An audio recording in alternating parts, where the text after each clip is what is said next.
Sekjen DPP PKS Abu Bakar Al-Habsyi katakan rencana pertemuan dengan Presiden terpilih Prabowo Subianto tinggal menunggu waktu yang tepat. Hal ini diungkap Al-Habsyi usai pertemuan PKS dengan jajaran Partai Nasdem di kantor DPP Partai Nasdem Jakarta. Sekjen PKS meminta semua pihak melihat perkembangan ke depan. Saat ini PKS belum mengambil sikap apakah akan bergabung dengan koalisi Prabowo Gibran atau oposisi. Ada rencana pertemuan dengan Pak Prabowo sudah dijajar. Kita lihat aja tunggu waktunya dan jelas kita akan ciptakan silaturahmi ke semua pihak, ya. Bisa siapa saja yang memulai silakan saja. Tapi sudah ada ajakan untuk bertemu belum? Pokoknya kita lihat saja tunggu, ya. Jadi sekarang ini kita berharap situasi setelah keputusan ini bagaimana kita pikirkan ke depan untuk membangun NKRI lebih baik lagi. Kita berpikir positif. Presiden terpilih Prabowo Subianto terus membangun komunikasi dengan sejumlah parpol di luar koalisi. Kemarin, Prabowo menerima Ketua Umum Partai Nasdem Surya Paloh di kediamannya di kawasan Kebayoran Baru, Jakarta Selatan.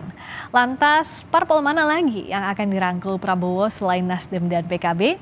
Kita tanyakan ke jurnalis Kompas TV, Jonah Hamonangan dari kediaman Prabowo di Jalan Kertanegara, Jakarta Selatan.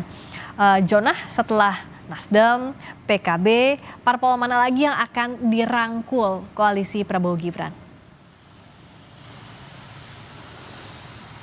Ya, Friska, ini menjadi pertanyaan sangat menarik kalau kita lihat dari adanya dinamika politik partai PKB, Nasdem sudah mendekat dan sekarang partai mana lagi akan mendekat, maka teka-teki ini sebenarnya sudah bisa terjawab dikarenakan kalau kita lihat statement PKS beberapa waktu belakangan ini sudah terlihat sekali bahwa terlihat sudah mulai mengarah khususnya ke arah koalisi Prabowo. Apakah besok sudah mulai akan terlihat adanya pertemuan atau tidak, ini masih menunggu kedatangan Prabowo khususnya ke kantor PKS di mana rencananya PKS akan melaksanakan halal bihalal. Apalagi kalau kita lihat dari Sekjen PKS yang mengatakan bahwa akan menggelar karpet merah, ini seperti memberikan kode atau seperti memberikan tanda bahwa kedatangan Prabowo ini sangat ditunggu. Tapi apakah ini menjadi sinyal bahwa PKS akan masuk koalisi? Ini sebenarnya masih menunggu hari esok atau masih biar tanya. Kalau kita lihat adanya koalisi Prabowo yang sebenarnya cukup besar, kalau kita ada Partai Gerindra, Partai Golkar, Partai PAN dan juga dari Partai Demokrat, ditambah lagi dengan masuknya Nasdem, ada juga PKB yang terlihat sudah semakin hangat, dan ditambah lagi satu partai yang masih beda tanya. Ini sebenarnya menunjukkan bagaimana koalisi Prabowo ini sangat gemuk dan sebenarnya ini kalau kita lihat dari mungkin dari check and balance atau mungkin dari dinamika sebenarnya ini kurang baik. Tapi kita tunggu saja besok apakah ini akan ada seperti lampu hijau, mungkin adanya mungkin partai PKS atau mungkin ada partai lain yang mungkin di luar itu yang mungkin akan gabung. Kita masih melihat kedatangannya besok, apalagi kalau kita lihat PKS sendiri akan melaksanakan hal lebih halal. Rizka? Nah, Jonah menanggapi soal kemungkinan koalisi gemuk dari pemerintahan Prabowo Gibran yang dikhawatirkan tadi tidak ada fungsi checks and balances yang maksimal. Apa jawaban Gerindra, apa jawaban TKN soal kemungkinan ini?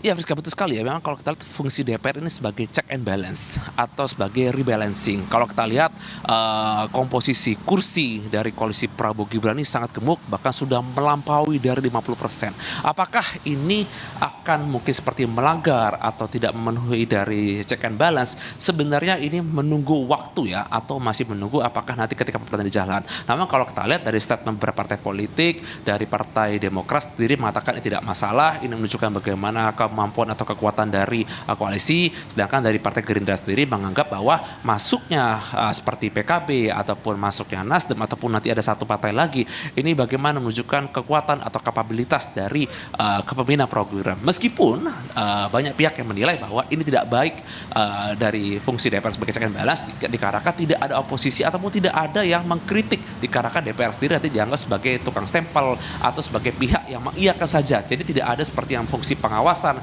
seperti fungsi asasi dari DPR sendiri. Jadi memang ini juga menjadi tanda tanya kalau kita lihat dari partai yang tersisa, khususnya yang memenuhi syarat dari parliamentary threshold yang masuk ke DPR, hanya tersisa seperti PDIP dan juga PKS. Ini seterusnya ini sebenarnya tidak baik dalam fungsi check and balance khususnya DPR. Kita masih menunggu, apalagi kalau lihat pemerintah baru sendiri akan masuk di bulan 10. Kita masih melihat dinamika seperti apa, apakah nanti akan ada mungkin fenomena baru atau mungkin ada mungkin pemecahan baru terkait dengan fungsi DPR sebagai check and balance agar pemerintahan baru, khususnya pemerintah 2024, presiden terpilih, wakil presiden terpilih Prabowo Gibran ini bisa menjalankan fungsi dengan baik dan DPR juga bisa menjalankan fungsi check and balance.